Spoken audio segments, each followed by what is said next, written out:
Good afternoon, good morning, good evening, everyone. Welcome to Diary of a Trader and today's video on Japanese candlestick trading techniques. In all of modern technical analysis, probably the de facto form of charting these days is Japanese candlesticks. It used to be American bar charts, and before that, people used basically tick charts or some version of point figure. Now, Japanese candlesticks are, the reason that they've gained so much popularity is because they're actually a very, very strong form of analysis because a candlestick tells a story, all right? It tells us what has happened, what could happen. It gives us a relationship between really three dimensions: time, price, and volume. But when we have a lot of those dimensions, it also makes the interpretation a little difficult because Japanese analysis in general is very much allows for a lot of subjective interpretation, allows for a lot of flexibility.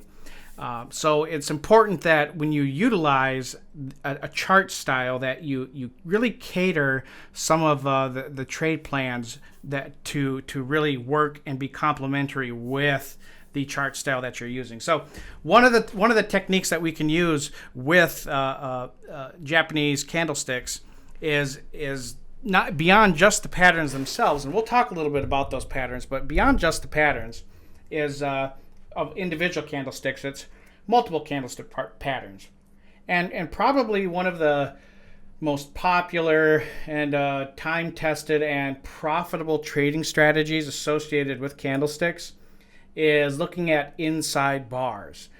Now, inside bars, all that means is that the current candlestick has a high that is lower than the prior candlestick and a low that is higher than the prior candlestick. Okay, so basically what we're saying is that an inside candlestick has its entire price range trading inside the price range of the prior. So the outside candlestick will have a higher high and a lower low than the inside candle. Okay. I would really encourage you, depending on the software you are using, this is Optima by Market Analyst. I would really encourage you to either code or use a piece of software that has an option to filter candlesticks and color code them according to their swing relation. Okay, so these are swing relationship color-coded candlestick charts. So you'll notice that even though some candlesticks here are bullish, they will be shaded red, indicating bearish. So, for instance, this candlestick right here that my cursor's over, that is a bullish candlestick, meaning that it closed. The close is above the open, but it's shaded red. Why? Because it printed a lower low than the prior candle. Okay. So any candlestick you see on a swing relationship chart that is red, that means that candlestick created a low that was below the low of the prior candle. Any candle that you see that is green has created a higher high. It's created a high that is above the prior candle. Any blue candlestick is called an outside bar, or something we would call an engulfing candlestick. And an engulfing candlestick will have a higher high and a lower low. So an engulfing candlestick is the total opposite of what an inside bar is. Okay, outside bars and inside bars are opposite. Now, inside bars, anything that is an inside bar is colored black. Okay, and again, so if I look at this black candlestick right here, we can see that it's black. Why? Because, the low is higher than the prior candle, and the high is lower than the high of the prior candle. So that creates an inside bar. And you'll see inside bars, they are a fairly frequent occurrence. And sometimes you'll even see a sequence of them. Like right here, there's two inside bars in a row. See, this black inside bar is black because it's inside the entire trading range of the prior candle. And then the next bar here is black as well. It's all the high and the low are both trading within the range of its prior candle. So you'll see different patterns like this. In fact, over here there's three consecutive patterns here that are black. They're all inside bars. When you have two or more inside bars in a row, that's called that pattern is called a squeeze alert. Michael Tomset, he's He is an expert on Japanese candlesticks, and he has identified a lot of different patterns out there. Okay, well, how does this help you? How do swing relationships, or at least inside bars, how do you trade them? That is the big question. Generally, when we're looking at an inside bar, depending on what the overall trend is. So this is an hourly chart, so our trends are going to change more frequently than they would on a daily chart. So whatever the direction that the prior move is, or if we're in a continuation pattern, we want to trade in that direction. So for instance, let's look over here. We can see that on this is the US dollar, Swiss franc, the Swissy. We can see that prices were trading down, and then they pushed back up. Okay, they start to trade back up. Okay, we know that this kind of a pattern here would be identified as a bear flag, a bearish continuation pattern.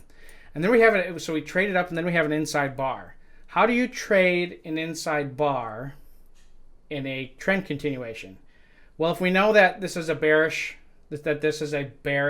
continuation pattern, then we have an easy answer.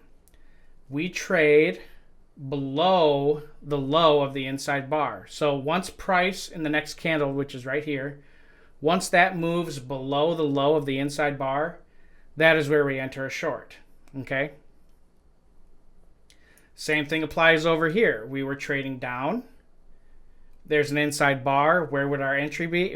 Our entry would be when price breaks down below the low of this bar, of that inside bar. So we would avoid 1, 2, 3, 4, 5 hours of indecisive range trading and maybe some fake outs higher.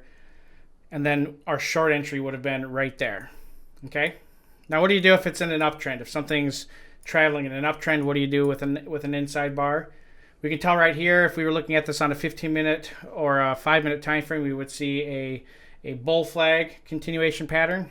We just do the inverse of what we did with an inside bar during a bear move.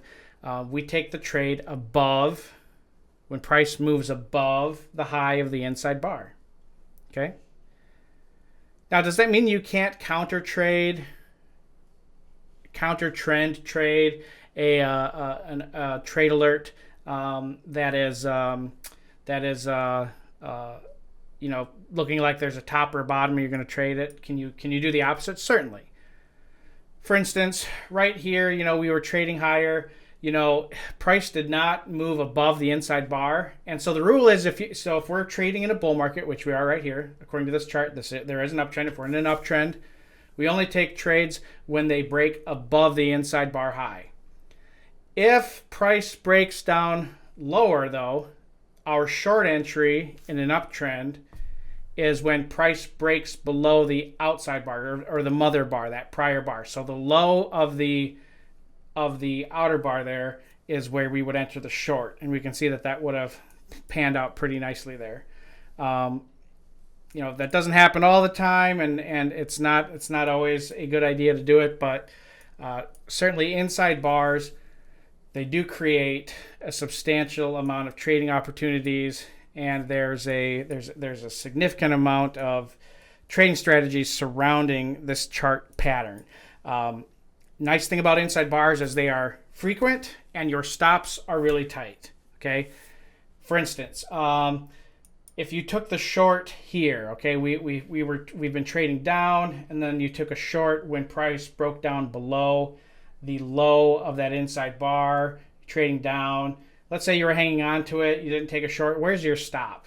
Well, your stop is so if I entered short here, right at the break below that inside bar, my stop is just a little bit above the high of the mother bar, or that outside bar. So my stop would be limited to up there. So inside bars provide a very clear and simple and precise entry, and they also provide a very low risk entry with a tight stop, so you can get out of trades when they're not going to work out, and you can enter into a trade when it does break out of a key zone. Well, I hope you found this video helpful, and I look forward to speaking with you in our future videos.